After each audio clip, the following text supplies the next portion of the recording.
Grande abraço a você que se liga aqui no Jornal Hoje, fica sempre bem informado, acessando o nosso portal hoje.com e, claro, nas nossas edições impressas diariamente, também aqui no nosso canal no YouTube. Estamos chegando para mais uma sabatina. Hoje a entrevista é com o deputado federal, delegado Valdir Soares, presidente do PSL aqui em Goiás. A entrevista comigo, o colunista Rubens Salomão e o repórter Rafael Bezerra. Deputado, obrigado pela presença aqui no Hoje. Obrigado, Rubens Salomão. Obrigado, Rafael. E os amigos do Hoje, por mais essa oportunidade. A gente estava relembrando aqui outros momentos que a gente já esteve aqui. Obrigado sempre pelas portas abertas e sempre algum debate. Contextualizando aqui, né, a gente estava falando antes da nossa gravação iniciar sobre as eleições, né, do delegado Valdir. Conversávamos com ele antes da primeira eleição em 2014. Agora a reeleição mantendo, né, sendo o deputado federal mais votado, mais bem votado da história de Goiás. Mais de 274 mil votos. Deputado, as pautas nesse momento na Câmara Federal, o senhor é líder da bancada do PSL, é a maior bancada do governo, da Câmara? Sim. É a maior bancada partidária, passou o PT? Maior bancada, somos 55 deputados federais, o PT tem 54, então somos a maior bancada. Então a gente tem, sou o líder da bancada do PSL, que é a maior bancada, é a bancada do governo. E as pautas do momento, né? Imprescindíveis do país. Reforma da Previdência e o projeto anticrime do juiz Sérgio Moro. Eu gostaria de ouvir o senhor sobre as duas pautas. O que o senhor acha da reforma, do jeito que ela foi enviada, o que o senhor acha do projeto do Moro e a viabilidade dela, deputado? Primeiro vamos começar com a reforma da Previdência, que para nós é fundamental, é mais importante. Para mim, para o Davi, para o Maia, e para o governo, para o Guedes, para o país, para os prefeitos, para os governadores, para o cidadão que está nos ouvindo, nos assistindo nesse momento. É imprescindível a reforma da Previdência. Hoje, municípios, estados e a própria União comprometem de 60% a 80% do salário dos servidores e Previdência. Não tem sobrado recursos para saúde, educação, segurança, investimento e geração de empregos. Então, nós temos que acabar, neste momento, com privilégios. Aí algumas pessoas dizem, mas que privilégio? Hoje 70% da população brasileira, 70%, ganha até um salário mínimo de aposentadoria. E os outros 30% são diluídos entre as demais carreiras. Você que é da iniciativa privada, você sabe que o seu teto, que é empresário, você que é jornalista, a maior parte do cidadão comum, o seu teto é de um salário mínimo até 5.500 e pouco. Já o servidor público, delegado, juiz, oficial, promotor, defensor público, auditor, várias outras carreiras públicas, você tem um teto que hoje está previsto em 33, agora subiu com o aumento que teve o STF para quase 40, 39 e pouco, mas acabam tendo penduricalhos que acaba levando. Então é um país injusto, tá? Então nós não... Houve uma habilidade dos servidores públicos ao longo do tempo e colocaram as normas de previdenciário na Constituição. Então fica muito difícil, você hoje mexe com corporações e nós temos que fazer essa mudança. O país não suporta. Que para a iniciativa privada tem um limite da Previdência. Sim. A Previdência paga até 5 mil e poucos reais. Sim. Pro servidor público, não chega a aposentar com aquele teto mais alto. Integral. Exatamente. O servidor da iniciativa privada acaba aposentando proporcionalmente ao seu tempo de trabalho e de contribuição. Já o servidor público é aposentado com o teto. Então eu penso que a gente tem que igualar políticos. Isso está no projeto. Está no projeto agora. Políticos, primeiramente igualar políticos e essas outras autoridades que eu já mencionei no mesmo pacote. E aquele que quiser ganhar acima de 5 mil e pouco, que faça uma previdência privada, como é em outros países do mundo. Algumas críticas vieram ao BPC, em razão que nós criamos benefício de prestação continuada, né? Foi criado agora o recebimento de R$400 a partir de 60 anos e o recebimento do teto apenas aos 70. Então a gente está antecipando em 5 anos. O recebimento começa com um valor menor, mas chega no teto aos 70. Tá? Mas existe um diálogo, algumas pessoas não ficaram felizes, mas hoje, para que você receba o BPC, é importante frisar que você não pode ter nenhum patrimônio no seu nome. E a família tem que ter uma renda de até R$250. familiar, uma renda familiar de até R$250. E isso muda agora. Permite que as pessoas tenham um imóvel de até R$98 mil e facilita esse acesso. Então, tem algumas mudanças que a gente pensa que antecipa, porque normalmente a partir dos 60 você começa a ter alguma dificuldade de saúde e a partir dessa idade você já passaria a receber esse benefício. Então, tem a parte positiva, mas como é um dispositivo que tem tido muita discussão, provavelmente deve ter alguma adequação.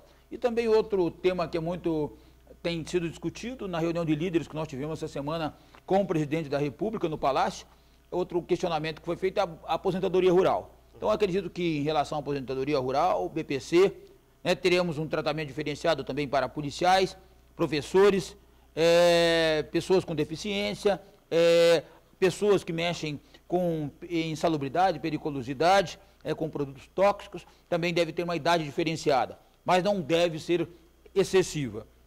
Penso que outro questionamento que o presidente até falou na última semana agora, numa reunião com jornalistas e que criou grande polêmica, porque a mudança prevê a idade para homens 65, e a idade mínima de homens para 65 e mulheres 62. E o presidente teria deixado um espaço para reduzir para 60. Eu penso que a gente tem que continuar com a igualdade, aproximar a igualdade de homens e mulheres. Essa proposta... A diferença hoje já é de 5 anos e ela cairia para 3 apenas. Se o presidente confirmar esse recuo, voltaria para os 5 anos. Então eu discordo deste momento, da sinalização que o presidente fez. Eu penso que a proposta da equipe econômica é uma proposta mais adequada, porque nós temos ao longo do tempo igualar homem e mulher. Existem algum questionamento, mas hoje a expectativa de vida da mulher é superior ao do homem. Essa previdência foi feita para os idos de 1988 e nós estamos 30 anos depois e a expectativa de vida aumentou. Hoje a expectativa de vida do homem e da mulher é cerca de 80 anos. Então o que acontece? E nós temos muitas aposentadorias hoje precoces.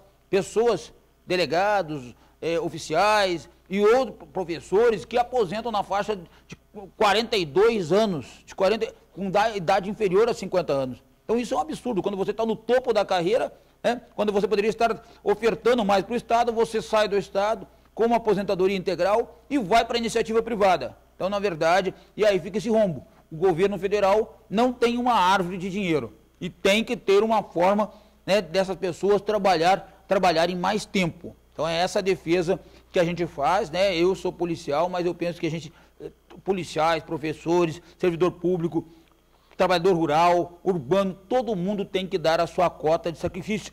Pensando nas novas gerações, Rubens e Rafael, nossos filhos, nossos netos, e daqui a pouco não vai ter recurso para pagar nada. Você vê aqui, estado de Goiás, pagamento atrasado. Isso acaba, se você pegar o noticiário brasileiro, vários estados estão nessa mesma circunstância, vários municípios. Então o momento de mudança é agora. Ou mudamos ou nos afundamos, ou viramos uma Grécia. Poderíamos fazer uma entrevista, um programa aqui, Sabatina, hoje, só sobre a reforma da Previdência. Mas acho que com certeza.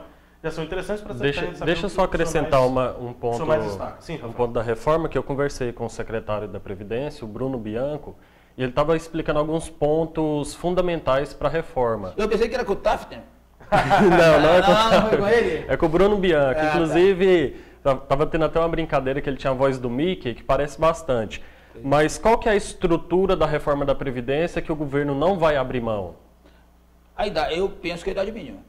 A idade mínima é indispensável. Mesmo com a sinalização do presidente, o presidente é político. E nós que estamos na linha de frente, na Câmara, no Congresso, no Senado e a equipe econômica, nós estamos mais alinhados. O presidente talvez tenha sinalizado a abertura de um diálogo, mas nós pensamos que a melhor proposta é aquela original trazida. Nós temos que tentar buscar essa igualdade de homens e mulheres. E essa semana eu até recebi de defensores públicos lá na liderança do PSL, e aí eles trouxeram essa preocupação em relação a essa questão da idade das mulheres, e aí tinha na mesa defensoras públicas e defensores. Eu perguntei: qual é o seu salário para defensora? Não é igual o dele? É igual. Falei: do delegado da delegada é igual, do juiz da juíza é igual, do médico da médica é igual, então fui fazendo a equiparação de carreiras. E aqueles que têm problema de diferença de idade, que a mulher recebe menos, nós temos que trabalhar a igualdade.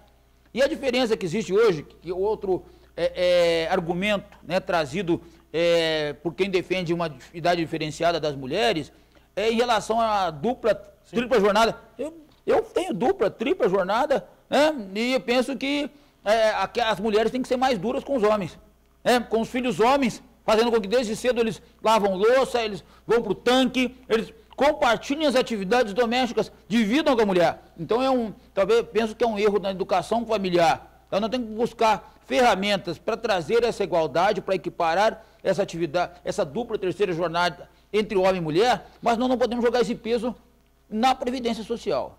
Eu discordo frontalmente do deputado nessa questão. Acho que a dupla tripla jornada ela representa o machismo cultural enraizado na sociedade, por isso que a diferença na idade para a aposentadoria. Mas eu não vou abrir um debate com o deputado. Porque ele tem a posição dele, eu tenho a minha. Nós Sim. temos um tempo aqui e a posição do senhor está bem clara. Nós estamos aqui, inclusive, para ouvir a posição do senhor e não a minha. Deputado, o presidente não foi afoito, não se precipitou, não foi antes da hora essa sinalização já de um recuo do que foi enviado para o Congresso e ele já sinalizar com a possibilidade de um recuo? O projeto ainda nem começou a tramitar, a CCJ nem está definida, nem está instalada. Não foi muito cedo essa sinalização do presidente? Politicamente, para quem está lá articulando a aprovação dela. O presidente é muito sensível, né? e ao longo da campanha, se você se recorda, ele foi chamado de machista, que ele não gostava de mulheres. Pois bem, arrombou as portas, né? Quando ele faz essa sinalização, ele cala todos que o atacavam ontem. Né? Então ele cala. Não sei se foi estratégico. Pois é, nesse sentido. Eu não sei se foi aprovação do projeto. Mas eu digo que é realmente a sensibilidade do presidente. Mas nós que temos que ser mais duros e pensar o governo e pensar o país, né? Nós que vivemos aqui com as cobranças, é o parlamento que tem as cobranças diárias do prefeito, do governador, né? Do executivo, do cidadão que quer mais saúde, educação, segurança, que não tem hospital, que as estradas estão buracadas, que não tem policial, que não tem escolas suficientes. Nós queremos que venha mais recursos para essa finalidade. Então, por isso, esse nosso pragmatismo. Sobre a CCJ, está confirmada a presença do Bruno Francistini, do Paraná, na presidência? Não, é Felipe. Na verdade, isso, é Bruno. Felipe. Na verdade, nós temos 4 candidatos. Mas deve funcionar um sistema rotatório aí? Não, vai ficar um ano? Primeiro, eu acho que a criança tem que nascer. A criança não nasceu ainda, que é a Comissão de Constituição e Justiça. A hora que ela nascer, nós vamos ver quem é o pai da criança. Então, no momento certo, eu sou muito maduro, pé no chão, e não podemos precipitar. Em respeito aos 55 deputados do PSL e aos demais parlamentares, a hora que for definida pelo presidente Rodrigo Maia que a CCJ é do PSL, nós temos 4 pré-candidatos, nós temos a Bia Kiss, de Brasília, temos o coronel Tadeu, de São Paulo, ligado ao Major Olímpio, temos o delegado Marcelo, de Minas Gerais, que é o líder da bancada de Minas do PSL, e temos Felipe Francischini, que é o líder da bancada do Paraná, que já atuou na CCJ, enquanto deputado estadual. São 4 parlamentares de extrema capacidade e vamos exercer nosso papel de liderança para dialogar com os 4 e ver quem que tem mais aptidão neste momento muito difícil, que vai ser o primeiro ano, com pautas muito difíceis, quem que seria a pessoa que teria mais habilidade para esse diálogo neste momento. Delegado, o projeto anticrime do juiz Sérgio Moro é real no Congresso, na Câmara, né? Que esse projeto só vai tramitar ao mesmo tempo, seguindo a tramitação do projeto que prevê punição por abuso de autoridade no Judiciário, no Ministério Público, que acabou sendo conhecido no ano passado como o projeto anti a Lava Jato. Essa relação entre os dois projetos é real? Na verdade, a relação, eu vou voltar para a Previdência. A relação existe, já falada pelo presidente da Câmara, Rodrigo Maia, entre a reforma da Previdência dos militares com a PEC. Isso existe uma relação muito clara por todos os líderes partidários e o presidente disse que vota a reforma da Previdência, mesmo ela dos militares, mesmo tendo uma forma de votação diferente, uma PEC, outro projeto, no dia seguinte à votação da PEC da reforma da Previdência. Então, isso existe uma relação. Já em relação ao pacote do Moro, conversei, tenho dialogado, conversei essa semana com o Moro, tive pessoalmente a convite dele no Ministério da Justiça, conversei com o Rodrigo, tenho conversado com outros parlamentares, existe ainda uma indecisão se irá para a comissão especial, então é um diálogo que a gente está mantendo, se anexa outros projetos que tem uma proposta trazida por um ministro, até me fugiu o nome dele agora, do STF, que também trata dessa questão anticrime. Temos também esse questionamento que você mencionou em relação ao projeto de abuso de autoridade. Alguns ainda dizem que nós temos que fazer a junção do projeto de reforma do Código de Processo Penal.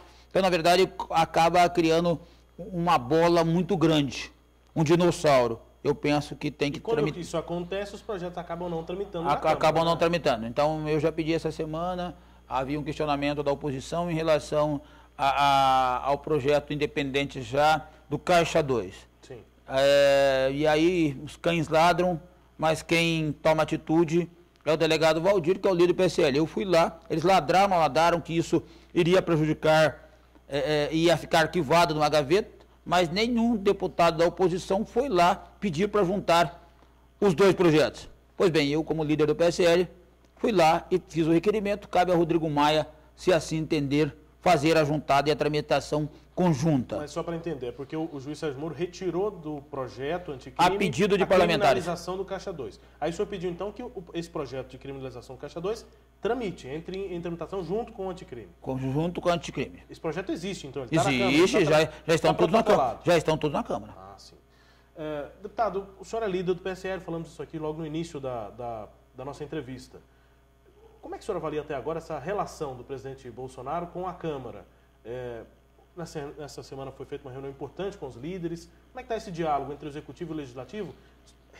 Retomando, né, uma campanha em que o presidente foi eleito basicamente com um discurso antipolítico, né? Anti-toma lá da cá, anti essa relação dos governos do PT, do PMDB, até lá atrás do PSDB, sempre fizeram entre Legislativo e Executivo. Como é que está agora, na prática, a relação do Bolsonaro com o Congresso? Não podemos esquecer que a origem do presidente é o parlamento. Então, primeiro, ele tem 28 anos no parlamento. Depois, um segundo item que muitas pessoas esquecem. O presidente... Mas ele nunca foi uma liderança. Ele mesmo disse que sempre foi do baixo clero. Na verdade, aí eu discordo dessa expressão, ele baixo clero. Que ele dava canelada. Mas aí eu discordo dessa expressão, baixo clero. Quem que é baixo clero? Você estar na Lava Jato, você é alto clero? Ou você não estar na Lava Jato, você é baixo clero? Então, aí eu discordo... Os citados nas investigações são do alto clero.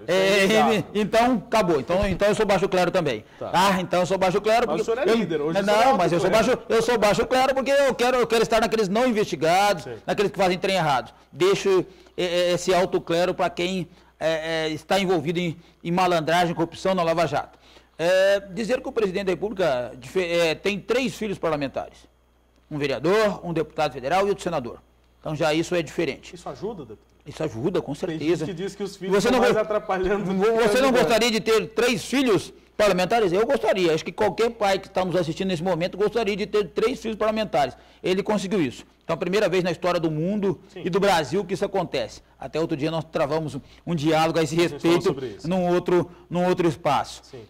Então, o que acontece? O presidente deu uma sinalização logo depois de eleito, no CCBB, quando acontecia o governo de transição, e recebeu várias bancadas de eventuais partidos que podem ser base. E não podemos esquecer que o presidente foi esfaqueado, vítima de tentativa de homicídio, muito tempo no hospital, agora retornou ao hospital para uma cirurgia, ficou mais um tempo afastado, e aí voltou agora há poucos dias atrás. E voltando, ele já está chamando para si a articulação e definindo quem são os protagonistas dessa articulação com o governo. Havia um líder do governo que estava isolado, não tinha um líder do Senado, um líder do governo na Câmara, não tinha um líder no Senado, não tinha um líder no Congresso. Então o presidente chegou, nomeou o líder Fernando Bezerra no Senado, nomeou o líder do Congresso, a Joyce, e tem semanalmente recebido as bancadas dos partidos para um diálogo. E nessa semana, como você mencionou, fomos mais lá de, acho que aproximadamente mais de 20 líderes, sentamos com o presidente, tomamos um café, ele abriu um diálogo para que ocorra a votação das reformas importantes para o país. Sem esse diálogo, sem esse protagonismo do presidente, não tem reforma. Então, nós tínhamos apenas uma bancada do PSL, bancada do governo, eu fui questionado várias vezes, como que está a formação do governo? Normalmente não é eu que tenho que falar, mas eu sempre fui, não tinha como tapar o sol com a peneira e disse, governo hoje é o PSL, com 55 deputados. Eu penso que a partir das próximas semanas, essa questão governamental inicie-se e ele cumpriu o que ele havia proposto. Primeiro escalão do Ministério, apenas critério técnico, talvez a indicação de 4 parlamentares do meio político. Isso cria um problema para ele, né? Porque fica parecendo que nós temos hoje 3 deputados do DEM e 1 do MDB na composição do primeiro escalão, então isso talvez tenha prejudicado a relação com o parlamento. Se ele colocasse tudo técnico, talvez seria muito simples. Mas ao trazer esses 4 parlamentares, ele mudou um pouquinho das regras. Ficou aparentando, mesmo ele negando, que esses partidos tiveram um tratamento diferenciado. E agora eu penso que ele tenta um diálogo para tentar construir a governabilidade. Se não fizer isso, não vota a reforma da Previdência, ninguém vai votar a reforma da Previdência, pacote anticrime, porque o Bolsonaro tem olhos azuis, porque ele é recordista de like nas redes sociais. Tem que ter para você chamar o parlamento, você tem que governar junto. Se você não for governar junto, que interesse você tem de votar com o parlamento, com determinado presidente? Como explicar para o eleitor goiano, principalmente, que é um dos maiores produtores de soja e exportação também da soja, principalmente para a China, agora que o Brasil está decidindo fazer um certo rompimento na exportação da soja com a China, enquanto os Estados Unidos volta atrás, recua na guerra comercial entre a China e agora está passando a flertar essa exportação da soja com a China novamente. Qual o impacto que isso pode causar na produção da soja, principalmente aqui em Goiás? Na verdade, eu diria que em nenhum momento o governo brasileiro sinalizou duramente com qualquer rompimento com a China. Não é à toa que até de forma foi criticada a presença de uma bancada do PSL e do DEM na China. Houveram até críticas, mas sem dúvida nenhuma eles foram para trazer esse apaziguamento e mostrar que nós estamos interessados realmente nessa aproximação. Agora, em relação à questão comercial, existe uma guerra comercial, entre aspas, entre os Estados Unidos e a China. Eles querem resolver e talvez a China esteja sinalizando a substituição de importações da soja, de carne e outros produtos dos Estados Unidos para tentar apaziguar, porque eles são, sem dúvida nenhuma, os 2 maiores parceiros comerciais. Eu penso que haverá respeito ao Brasil nesse embate, porque não acredito que não existe interesse dos Estados Unidos de prejudicar o Brasil e nem mesmo da China. E mesmo caso isso aconteça, o Brasil saberá buscar outros parceiros comerciais para que seus produtos sejam direcionados. Deputado Federal, delegado Valdir Soares, líder do PSL na Câmara conosco. Deputado, muito obrigado pela disponibilidade de conversar com a gente aqui mais uma vez com Hoje. Contamos sempre com essa disponibilidade, o senhor é sempre bastante disponível aqui para a gente. Obrigado pela presença aqui, bom trabalho. O tempo acabou, a menina já levantou a plaquetinha lá já? Algumas vezes? Então esgotou o tempo, tá vendo? Estamos ferrados. Um abraço. Obrigado. Obrigado, deputado, pela presença. Ao Rafael Bezerra que me acompanhou nessa entrevista e a você que nos acompanhou até aqui. Até a próxima.